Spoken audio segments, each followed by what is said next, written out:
जब highly एक्सीलेटेड electron जो होता है वो हेवी मेटल के ऊपर फॉल करता है तो एक्स रेज इमिट होते हैं। आज हम उनका मैकेनिज्म देखते हैं बेटा।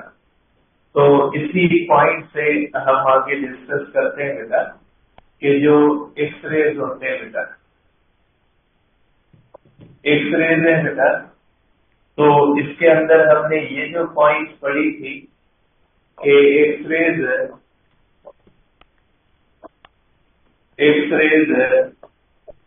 are produced X-rays are produced when highly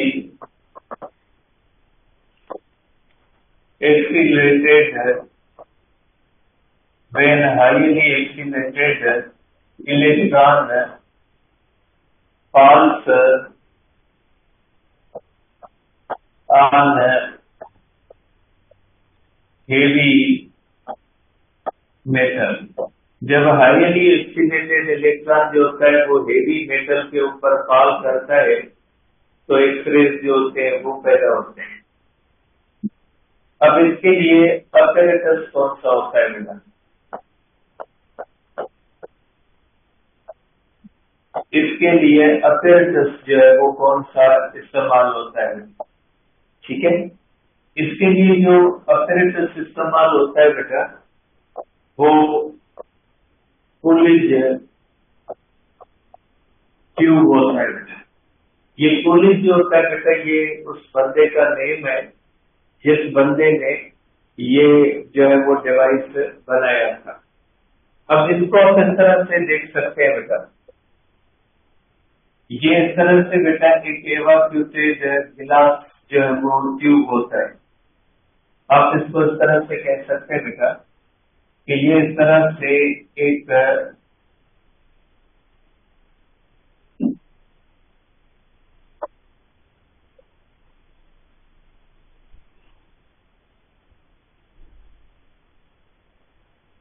ये इस तरह से बेटा एक एवाक्यूटेड गिलास ट्यूब होता है।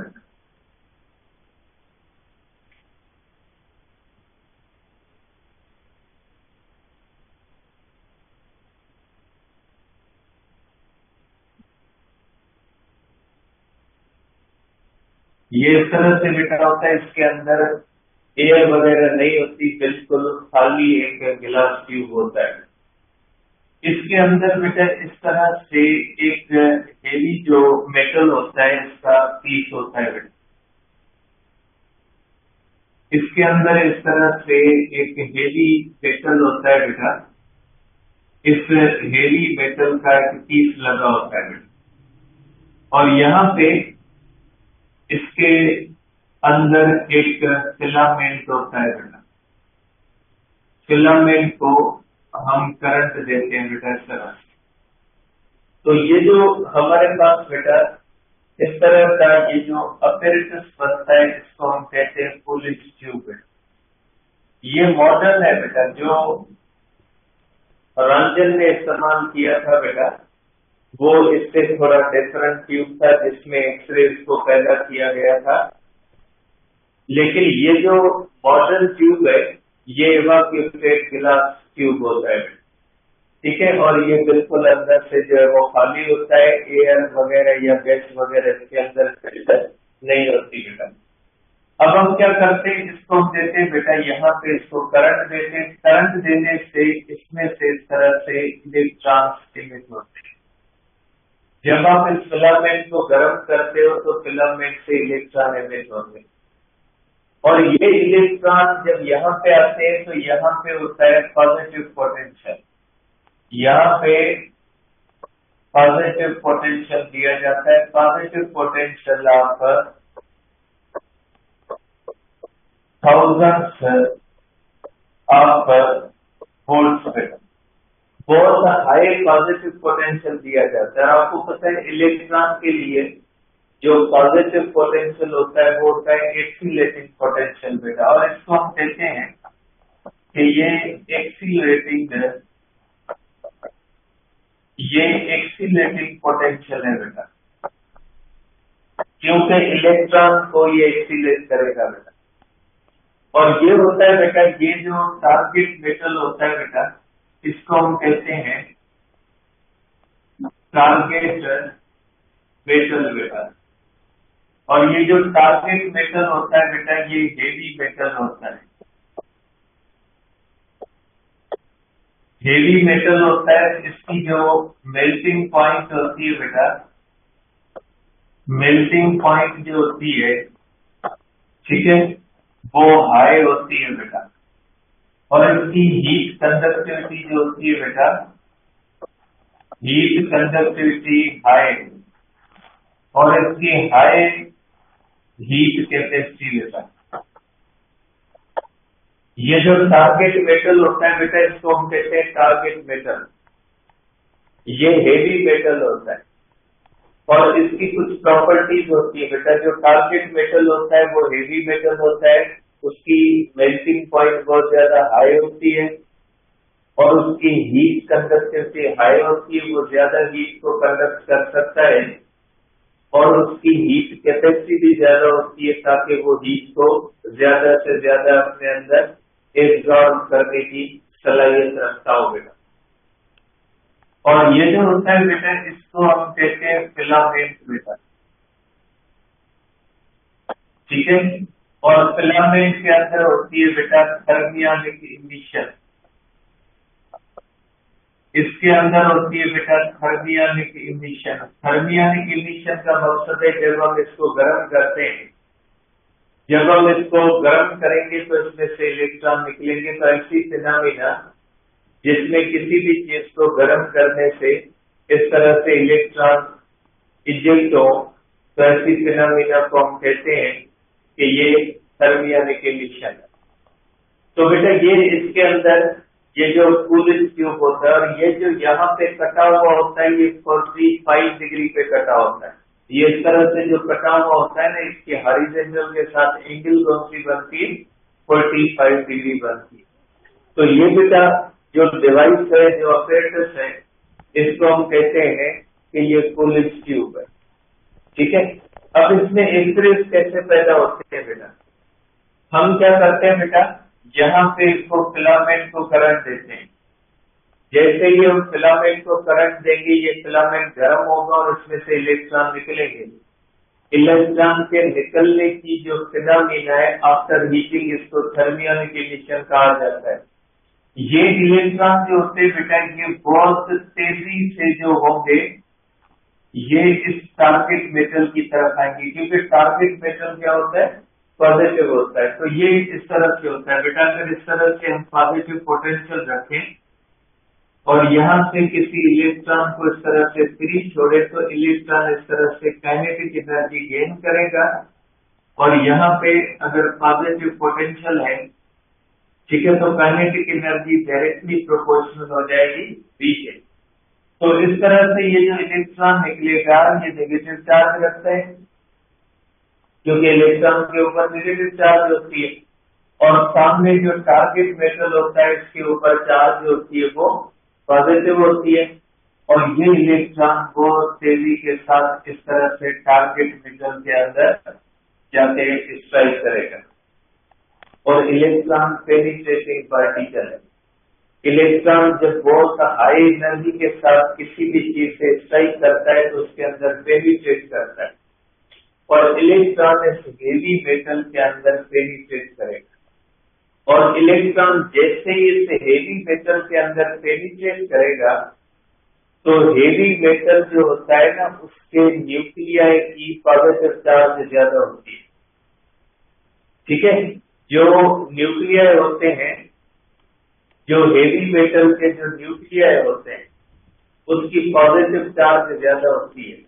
और जैसे इलेक्ट्रॉन टारगेट मेटल के अंदर जाएगा, तो हेवी मेटल के जो न्यूक्लियाई होंगे, वो उस इलेक्ट्रॉन को अट्रैक्ट करेंगे अपनी तरफ। तो ये जो न्यूक्लियस के दरमियान और इलेक्ट्रॉन के दरमियान इंटरेक्शन होगा, इसको हम कहते हैं ब्रेकिंग इंसिडेंस। इसको हम कहेंगे ब्रेकिंग इंसिडेंस। और इस ब्रेकिंग इंसिडेंस की वजह से इलेक्ट्रॉन जो होगा वो स्लो होगा। और इलेक्ट्रॉन के स्लो होने की वजह से इलेक्ट्रॉन की काइनेटिक एनर्जी लूज होगी। और आपको पता है energy can not be created, energy can not be destroyed. तो ये जो इलेक्ट्रॉन अपनी एनर्जी लूज करेगा, इसमें से दो और एनर्जीज बनेगी। एक टारगेट मेटल गर्म होगा और दूसरी इसमें से रेडिएशन इमिट होगी, और वो रेडिएशन जो होगी वो टारगेट मेटल से बाहर आएगी, जिस रेडिएशन को हम कहते हैं कि ये एक्सरे। ठीक है, तो एक्सरे तब इमिट होते हैं जब हाईली एनर्जेटिक इलेक्ट्रॉन किसी हेवी मेटल के ऊपर फॉल करता है, और वो हेवी मेटल के अंदर जब पेनिट्रेट करता है तो हेवी मेटल के जो हेवी न्यूक्लियाई होते हैं वो उसको रोकने की कोशिश करते हैं, और एक ब्रेकिंग इंसिडेंट होता है बिटवीन न्यूक्लियस एंड इलेक्ट्रॉन, जिसका नतीजा ये निकलता है कि इलेक्ट्रॉन अपनी एनर्जी लूज करता है। उस एनर्जी में से सम पार्ट हीट एनर्जी बढ़ के टारगेट मेटल को गर्म करता है, और दूसरा हिस्सा जो होता है वो रेडिएशन की सूरत में टारगेट मेटल से बाहर आता है। और वो रेडिएशन जो इस इंसिडेंस के बाद इस टारगेट मेटल से बाहर आती है, उसको हम कहते हैं एक्सरे, क्योंकि वो हाईली एनर्जेटिक रेडिएशन होती है, क्योंकि इलेक्ट्रॉन खुद जो होता है वो बहुत ज्यादा हाईली एनर्जेटिक इलेक्ट्रॉन होता है। ये इलेक्ट्रॉन जब जाएगा तो इस तरह से टारगेट मेटल से रेडिएशन आएगी, जिसको हम कहते हैं एक्सरे। ठीक है, तो आप कहेंगे कि एक्सरे की प्रोडक्शन इस तरह से होती है। ठीक है, और हर ब्रेकिंग इंसिडेंस के नतीजे में ये फिनोमेना ऐसे होती है। इसको ब्रेकिंग इंसिडेंस को आप इस तरह से देख सकते हैं। सपोज करें ये टारगेट मेटल है, ये हमारे पास है बेटा टारगेट मेटल, जिसको मैं थोड़ा बड़ा करके बना रहा हूं। और इन टारगेट मेटल के अंदर होते हैं बेटा न्यूक्लियाई इस तरह से। सपोज करें ये टारगेट मेटल के अंदर न्यूक्लियाई है,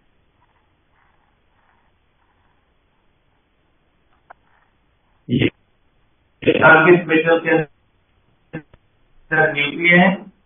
जब ये बाहर से इलेक्ट्रॉन इस तरह से आता है बेटा, ये इलेक्ट्रॉन जब इस तरह से आएगा, तो ये इलेक्ट्रॉन जब यहाँ पे आएगा तो इस न्यूक्लियस और इलेक्ट्रॉन के दरमियान एक इंटरेक्शन होगा, जिसको ब्रेकिंग इंसिडेंट कहते हैं। और नतीजा ये निकलेगा, ये न्यूक्लियस इलेक्ट्रॉन को रोकने की कोशिश करेगा, और नतीजे में इलेक्ट्रॉन जो होगा इसमें से इस तरह से रेडिएशन निकलेगा, और ये जो रेडिएशन निकलती है इसको हम कहते हैं एक्सरे।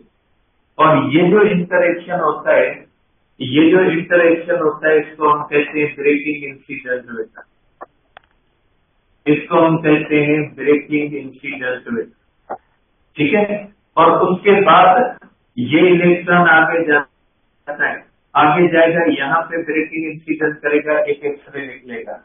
इस तरह से ये इलेक्ट्रॉन आगे जाता जाएगा, ब्रेकिंग इंसिडेंट करता जाएगा, और इसमें से एक्सरे निकलते जाएंगे, और ये एक्सरे कंटिन्यूअसली निकलेंगे, क्योंकि इलेक्ट्रॉन जैसे ही मेटल के अंदर इंटर होगा तो मेटल के जो न्यूक्लियाई होंगे वो उसको कंटिन्यूअसली डिसोलेट करने की कोशिश करेंगे, और अगर वो कंटिन्यूअसली डिसोलेट करने की कोशिश करेंगे तो इलेक्ट्रॉन कंटिन्यूअसली अंदर जाता जाएगा, उसमें से रेडिएशन निकलती जाएगी, और वो इलेक्ट्रॉन स्लो होता जाएगा। इसको इक्वेशन के अंदर आप इस तरह से लिख सकते हैं, इलेक्ट्रॉन फास्ट इलेक्ट्रॉन आ रहा है, प्लस ये जो होता है बेटा न्यूक्लियस,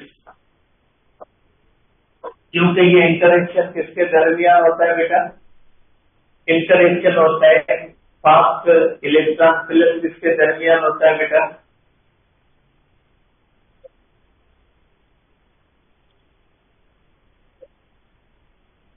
ये सही है सही।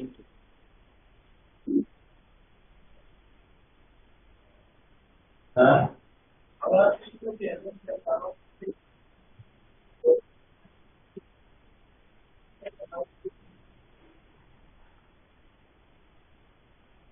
जिसको मैं बताएंगे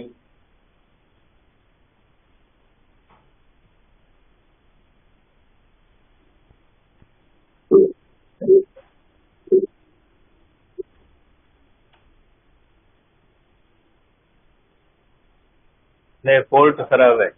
नहीं, पोर्ट खराब है। पोर्ट खराब।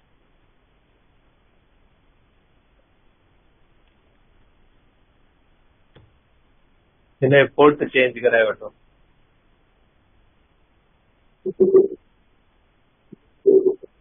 हाँ चेक बेटा, अब आवाज आ रही है? किसी में टूट रही है आवाज।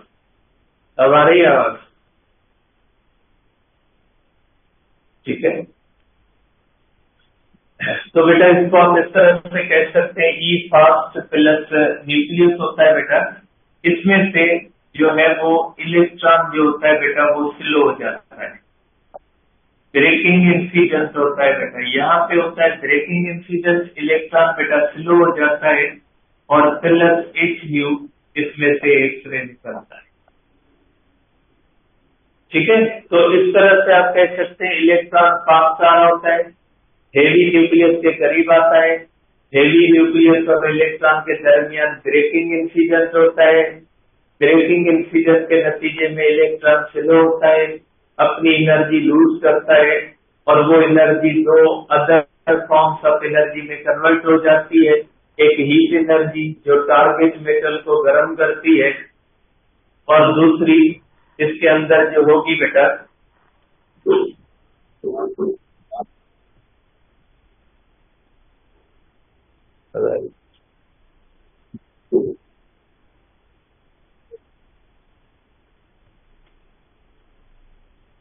हाँ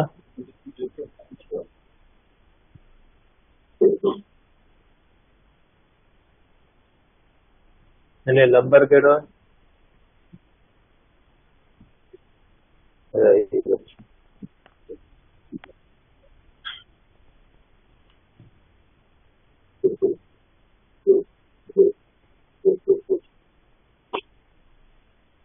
तो बेटा ये जो ब्रेकिंग इंसिडेंट होता है इसके नतीजे में ये एक्सरेज निकलते हैं।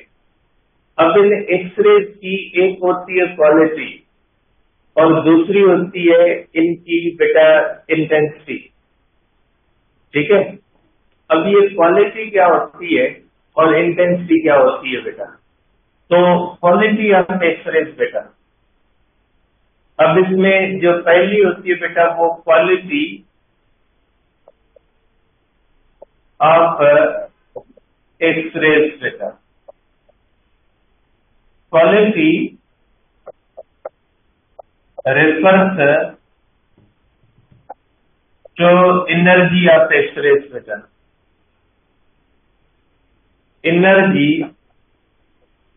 क्वालिटी जो होती है बेटा वो एनर्जी ऑफ द एक्सरेज कहलाती है, और एनर्जी डिपेंड्स अपॉन फ्रीक्वेंसी, क्योंकि इलेक्ट्रोमैग्नेटिक रेडिएशन है, डिपेंड्स अपॉन फ्रीक्वेंसी।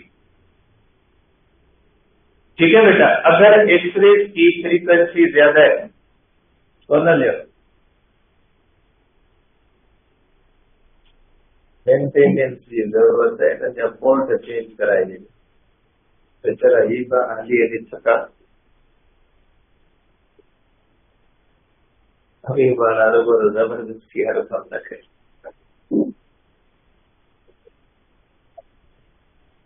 अरे तो बेटा अब आवाज आ रही है? अब आवाज आ रही है बेटा?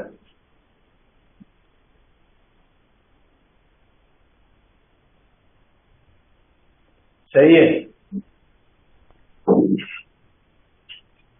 तो देखिए बेटा, क्वालिटी ऑफ एक्सरेज का मकसद है, क्वालिटी जो है वो रेफर्स टू एनर्जी, कि क्वालिटी का मकसद है एनर्जी बेटा, और एनर्जी किस पे डिपेंड करती है?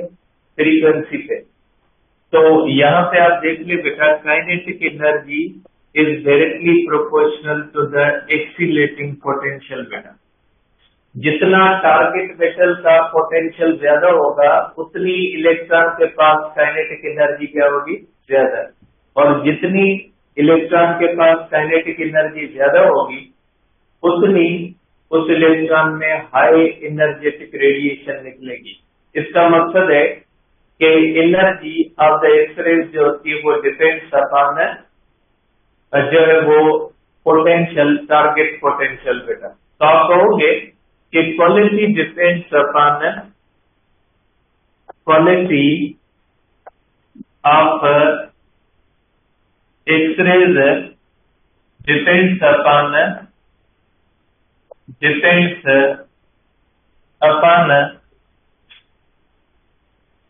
एक्सीलेटिंग potential.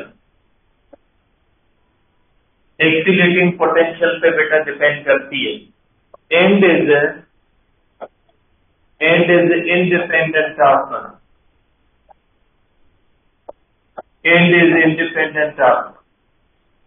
Nature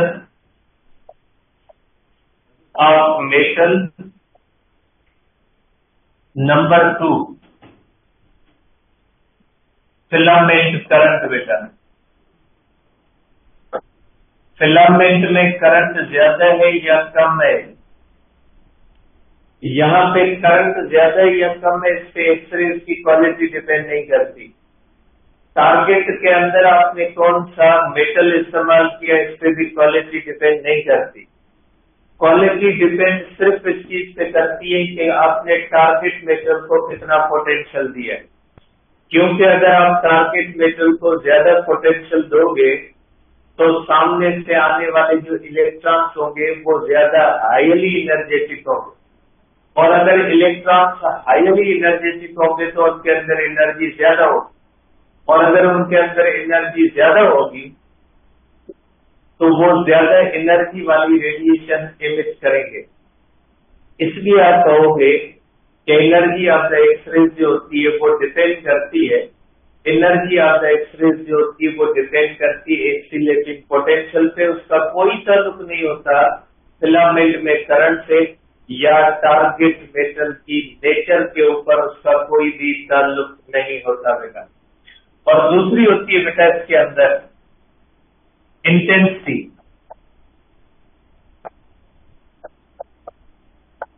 refers to number of X rays. Number of X rays बेटा, एक्सरेज की तादाद, एक्सरे की तादाद डिपेंड करती है नंबर ऑफ इलेक्ट्रॉन से। जितने ज्यादा इलेक्ट्रॉन टारगेट मेटल पे फॉल करेंगे उतने ज्यादा रेज निकलेंगे। सिंपल सी बात है, 10 अगर इलेक्ट्रॉन होंगे 10 रेज निकलेंगे, 20 इलेक्ट्रॉन होंगे 20 रेज निकलेंगे। तो इंटेंसिटी जो होती है ना वो डिपेंड करती है नंबर ऑफ इलेक्ट्रॉन से, और नंबर ऑफ इलेक्ट्रॉन किस पे डिपेंड करेंगे? फिलामेंट करंट पे। एनर्जी पे इंटेंसिटी डिपेंड नहीं करती बेटा। तो आप कहोगे intensity depends on filament current, और ये इंडिपेंडेंट होती है बेटा, इंडिपेंडेंट होती है नेचर एंड पोटेंशियल बेटा। नेचर का मकसद है टारगेट मेटल की नेचर पे डिपेंड नहीं करती, और किस पे डिपेंड नहीं करती? पोटेंशियल पे डिपेंड नहीं करती। इंटेंसिटी डिपेंड करती है नंबर ऑफ इलेक्ट्रॉन्स पे। नंबर ऑफ इलेक्ट्रॉन्स किस पे डिपेंड करेंगे बेटा? फिलामेंट करंट पे डिपेंड करेंगे। तो ये होती है बेटा प्रोडक्शन ऑफ एक्सरेज, कि जब इस तरह से कूलिंग ट्यूब के अंदर इस तरह से आप हाईली एक्सीलेटेड इलेक्ट्रॉन्स को हेवी मेटल के ऊपर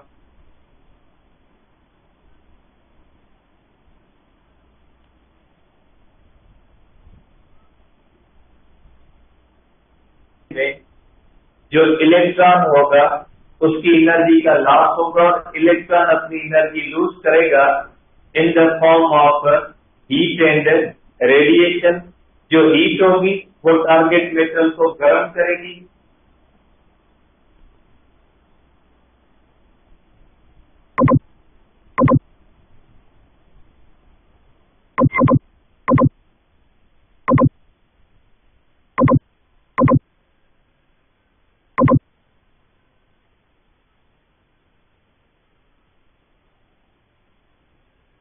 होती है। इसलिए ये टारगेट मेटल हीट को कंडक्ट करके वाटर की तरफ ले जाता है, और इसकी हीट कैपेसिटी भी हाई होती है, और ये ज्यादा से ज्यादा हीट को एब्जॉर्ब करने की भी सलाहियत रखता है। इसलिए टारगेट मेटल जो होता है उसकी ये प्रॉपर्टीज होती है।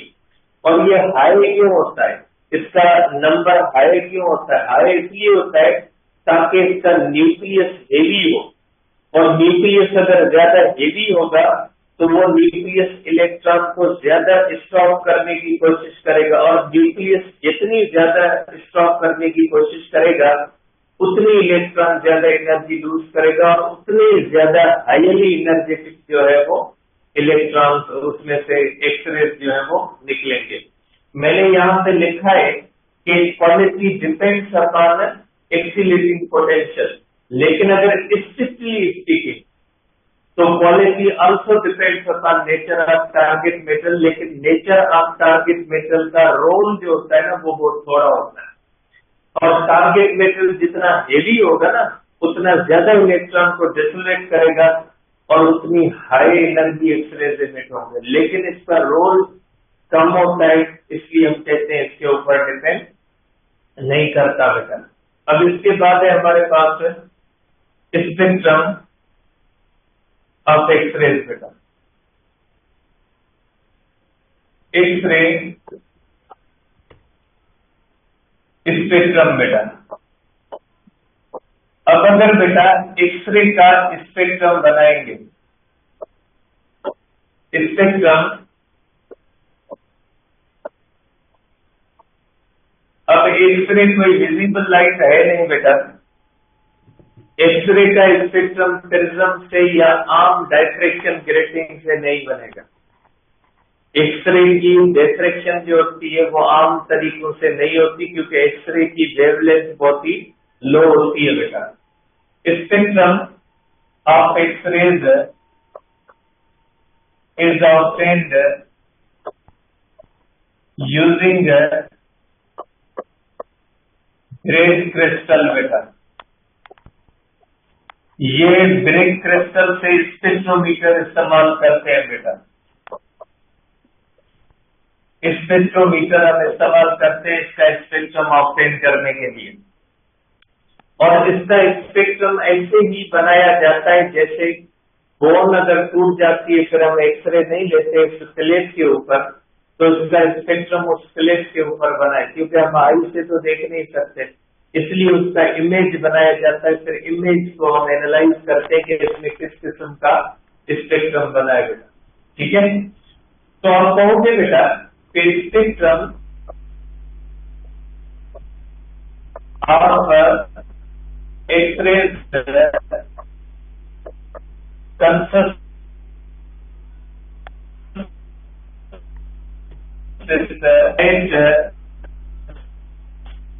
सेम टाइम बेटा। इस जो बेटा किसी भी चीज का जब आप स्पेक्ट्रम बनाओगे वो एक टाइम पे एक स्पेक्ट्रम बनेगा, या लाइन बनेगा, या बैंड बनेगा, या कंटिन्यूस बनेगा। लेकिन अगर आप एक्सरे का स्पेक्ट्रम बनाओगे तो एक साथ दो स्पेक्ट्रा बनते हैं। एक इसके अंदर बनता है बेटा एक्सरे ब्रेनस्टालर बेटा।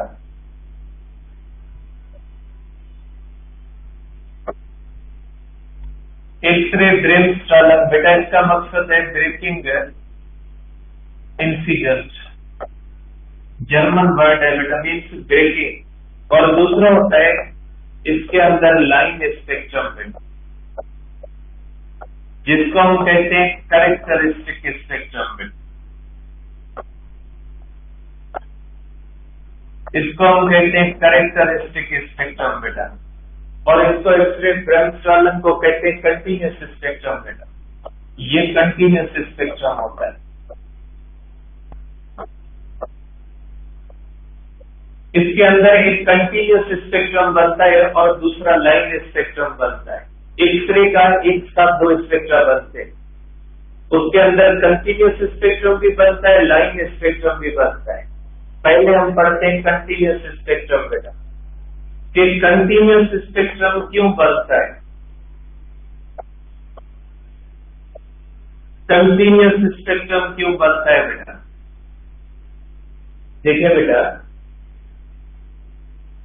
हर स्पेक्ट्रम के अंदर एक हाईएस्ट फ्रीक्वेंसी होती है और दूसरी लोएस्ट फ्रीक्वेंसी होती है। जैसे हमने हाइड्रोजन का पढ़ा है ना बेटा, हाइड्रोजन की जो विजिबल के अंदर लोएस्ट फ्रीक्वेंसी कौन सी होती है? 364। जब 364 वेवलेंथ एमिट करती है ना हाइड्रोजन, ठीक है, तो उसकी वेवलेंथ सबसे कम होती है, तो उस वक्त उसकी फ्रीक्वेंसी क्या होगी? सबसे ज्यादा हाई होगी। तो जब कोई भी चीज स्पेक्ट्रम इमिट करती है तो उस स्पेक्ट्रम की एक रेंज होती है। क्या हाइड्रोजन की विजिबल में रेंज कौन सी है? हाईएस्ट में जो लोएस्ट वेवलेंथ में 364 और जो लॉन्गेस्ट वेवलेंथ में वो कौन सी है? 656। इसी तरह से अगर आप हीलियम का बनाओगे, नियॉन का बनाओगे, तो उनके अंदर भी एक लॉन्गेस्ट और शॉर्टेस्ट वेवलेंथ होगी। जब आप सन का बनाते हो तो सन का जो रेनबो बनता है उसके अंदर जो लॉन्गेस्ट वेवलेंथ होती है वो रेड की होती है और जो शॉर्टेस्ट वेवलेंथ होती है वो किसकी होती है? वो होती है वायलेट की।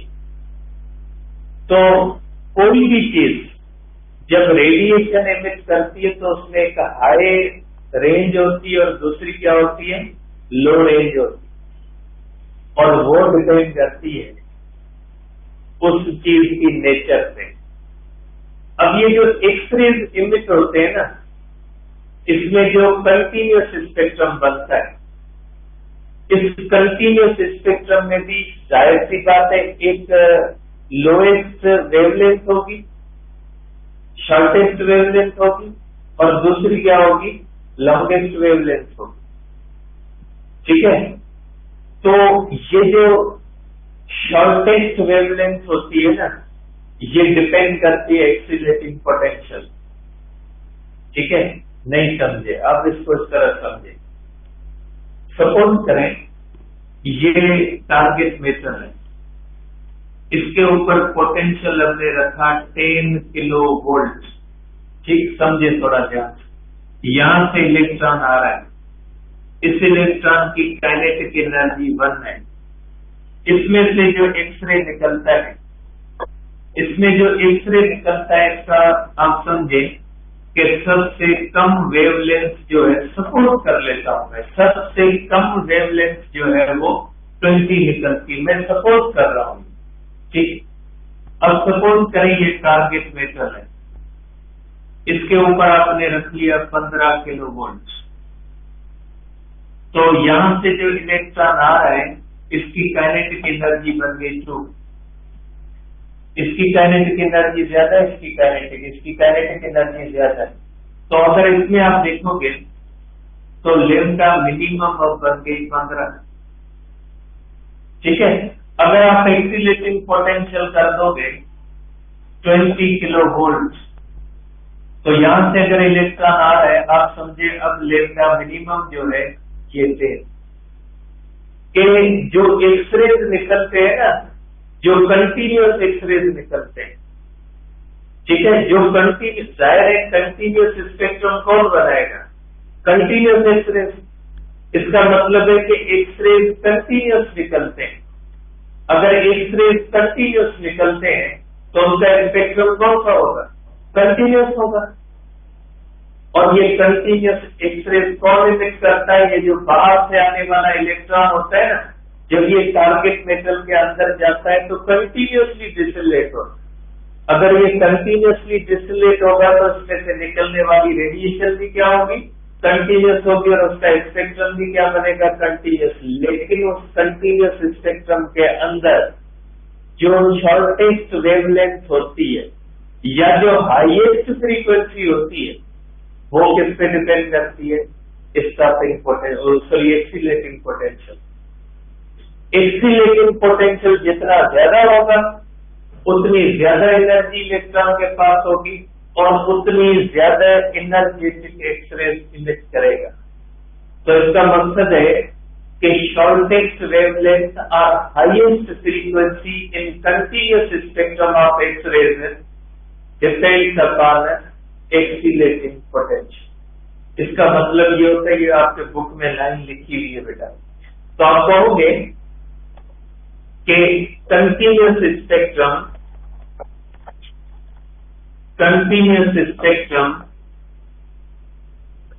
इज फॉर्म्ड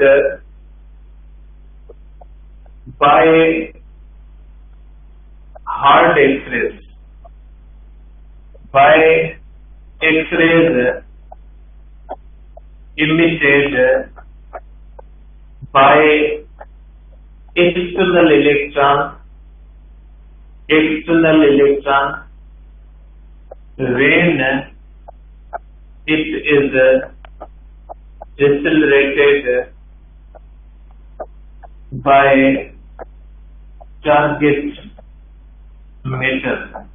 अब हमारे अफलातून कहेंगे कि जब टारगेट मेटल डिसलेट करता है तो इसको एक्सीलेटिंग पोटेंशियल क्यों कहते हैं? भाई पोटेंशियल इसको डिसलेट नहीं करता, इसको न्यूक्लियाई डिसलेट करते हैं, ठीक है। ये एक्सीलेटिंग पोटेंशियल है बेटा, ठीक है।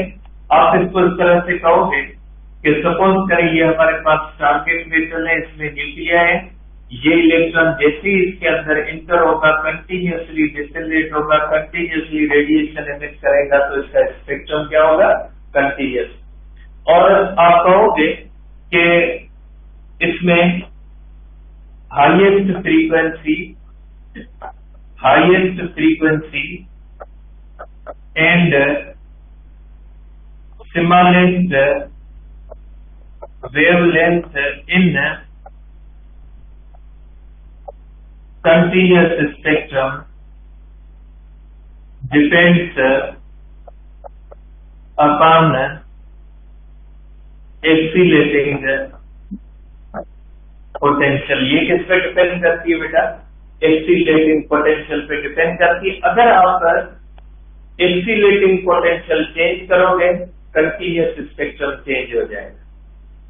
कंटिन्यूस स्पेक्ट्रम जो होता है ना, वो तब्दील हो जाएगा अगर आप एक्सीलेटिंग पोटेंशियल, क्योंकि कंटिन्यूस स्पेक्ट्रम बाहर से आने वाले इलेक्ट्रॉन की रेडिएशन, और बाहर से आने वाला जो इलेक्ट्रॉन होता है ना, वो जो रेडिएशन एमिट करता है उसकी एनर्जी किस पे डिपेंड करती है? उसकी एनर्जी डिपेंड करती है एक्सीलेटिंग पोटेंशियल पे। तो एक्सीलेटिंग पोटेंशियल को तब्दील करने से जो कंटिन्यूस स्पेक्ट्रम होता है वो तब्दील हो जाता है। लाइन स्पेक्ट्रम पे कोई फर्क नहीं पड़ता। जो इसके अंदर दो स्पेक्ट्रा बनते हैं, कंटिन्यूस स्पेक्ट्रा बनता है और दूसरा कौन सा बनता है? Line spectra. तो जो कंटिन्यूस स्पेक्ट्रा होता है वो किस पे डिपेंड करता है? एक्सटर्नल इलेक्ट्रॉन की एनर्जी पे। और अगर एक्सटर्नल इलेक्ट्रॉन की एनर्जी को आप चेंज कर देंगे, एक्सटर्नल इलेक्ट्रॉन की एनर्जी किस पे डिपेंड करती है? एक्सीलेटिंग पोटेंशियल पे। अगर एक्सीलेटिंग पोटेंशियल को आप तब्दील करोगे तो कंटिन्यूस स्पेक्ट्रम की नेचर, कंटिन्यूस स्पेक्ट्रम की नेचर मतलब उसमें हाईएस्ट फ्रीक्वेंसी और स्मॉलेस्ट वेवलेंथ तब्दील हो जाएगी। लेकिन लाइन स्पेक्ट्रम पे कोई भी फर्क नहीं आए, ठीक है। तो आप इसको इस तरह से कहोगे कि if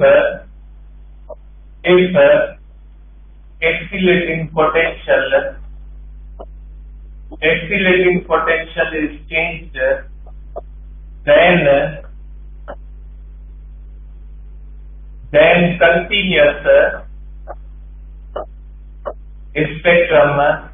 continuous spectrum changes, but line spectrum remains unchanged। इसका मकसद है कि line spectrum does not depend upon, अभी हमने पढ़ा ही नहीं इसको, depend upon accelerating potential. Continuous spectrum accelerating potential पे डिपेंड करता है, लाइन स्पेक्ट्रम एक्सीलेटिंग पोटेंशियल पे डिपेंड नहीं करता। लाइन किस पे डिपेंड करता है? कल डिस्कस करते हैं।